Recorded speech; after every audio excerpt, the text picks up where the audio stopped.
Hello everyone, কেমন আছো সবাই? আশা করি সবাই ভালো আছো, আমিও ভালো আছি। কি দেখতে পাচ্ছ? কলসি? কারো বিয়ের? ঠিকই ধরতে পেরেছো। আমার ননদের বিয়ে। ওর বিয়ের পানি নেওয়ার জন্য আমাদের প্রস্তুতি চলছিল। আমরা পানি নিতে যাব, আর এই স্টেজটা হচ্ছে ওর গায়ে হলুদের স্টেজ। সো তোমাদের সাথে অনেক দিন যাবত আমার ভিডিও আপলোড করা হয় না, কারণ আসলে মাঝখানে আমি অনেক অসুস্থ ছিলাম, যার ফলে আসলে ভিডিও কম করে আপলোড করতে পারিনি।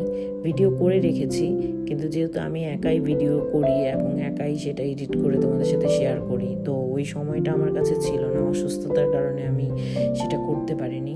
তো আমরা গিয়েছিলাম পানি আনতে। তো তোমরাও জানো পানি আনতে যেতে হয় নদীতে বা পুকুরে, কিন্তু আসলে আমাদের বাড়ি থেকে নদী বা পুকুর অনেকটাই দূরে ছিল, যার জন্য আসলে এতটা দূরে গিয়ে পানি নিয়ে আসা একটা সময়েরও ব্যাপার ছিল, যার কারণে দেখা গিয়েছে যে আমাদের বিয়েতে কিছু নিয়ম এবং নীতি রুলসগুলো একদম মেনটেন করতে হয়, সময় মেনটেন করতে হয়। সো ওইটা মেনটেন করতে গেলে আমরা যদি নদীতে যেতাম আমরা টাইমলি আসতে পারতাম না, যার ফলে মেয়ের গোসলের সময়টা পার হয়ে যেত, যেটা অশুভ বলে মনে করা হতো। তাই আসলে অন্য একটা ওয়েতে আমরা আমাদের বাড়ির মন্দিরে পানি আনতে গিয়েছিলাম। তো এরকম বলে করে পানি নিয়ে প্রথমে ফুল দিয়ে দুব্বা ধান, তারপরে হচ্ছে চাকু দিয়ে পানিটাকে কেটে তারপরে হচ্ছে আমরা এই কলসিতে পানি ভরাট করছি। আরও অনেক নিয়ম ছিল, অনেক পূজা করার পরে তারপরে আসলে আমরা পানিটাকে সংগ্রহ করছিলাম। তো সবাই বলছিল নাচানাচি করার জন্য, আমি আবার সবাইকে বলছিলাম তোমরাও নাচো। তো দিদি আমাকে বলছিল এইভাবে না পূজা কলসিটাকে ঘুরিয়ে, তা আমি তো আর জানি না কীভাবে ঘুরাতে হয়, আমি জাস্ট এইভাবে নাড়াচাড়া করেই পানি নিচ্ছিলাম, যেহেতু এটা আমার ফার্স্ট টাইম। কারণ এর আগে কখনোই আমার এরকম করে মানে কখনোই আমি দেখিনি, বা যেহেতু গ্রামের বিয়ে আমি কখনো ফিল করিনি। সেই মাত্র যে দেখলে কাকি কলসিটাকে পানির চারোটা দিকে ঘুরিয়ে তারপরে পানি নিয়েছে, ঠিক এভাবেই পানি নিতে হবে। তো নিয়ম অনুযায়ী পানি হচ্ছে 3 বাড়ির থেকে নিতে হয়।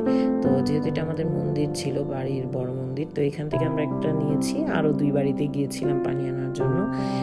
তো এখানেও সেম। তো এখানে আমরা হচ্ছে যেহেতু অলরেডি আমরা পূজা করে পানি নিয়েছি, তো এখান থেকে নিয়মটা পালন করার জন্য যতটুকু করা দরকার সেটাই আমরা করছিলাম সবাই মিলে।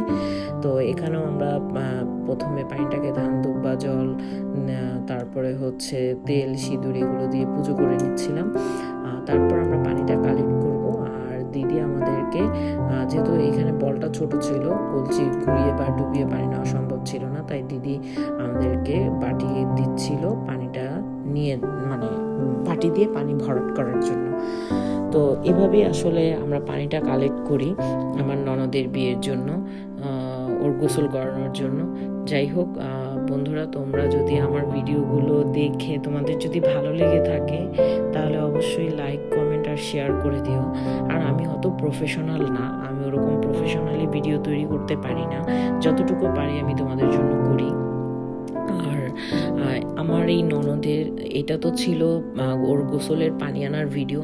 আরও অনেক ভিডিও আমি করে রেখেছি যা তোমাদের সাথে ধীরে ধীরে আমি শেয়ার করব। তো আমার ভিডিওগুলো ভালো লেগে থাকলে প্লিজ তোমরা লাইক কমেন্ট আর শেয়ার করতে ভুলো না। আর অবশ্যই অবশ্যই তোমরা সবাই আমার জন্য দোয়া করো। ভালো থেকো, বাই।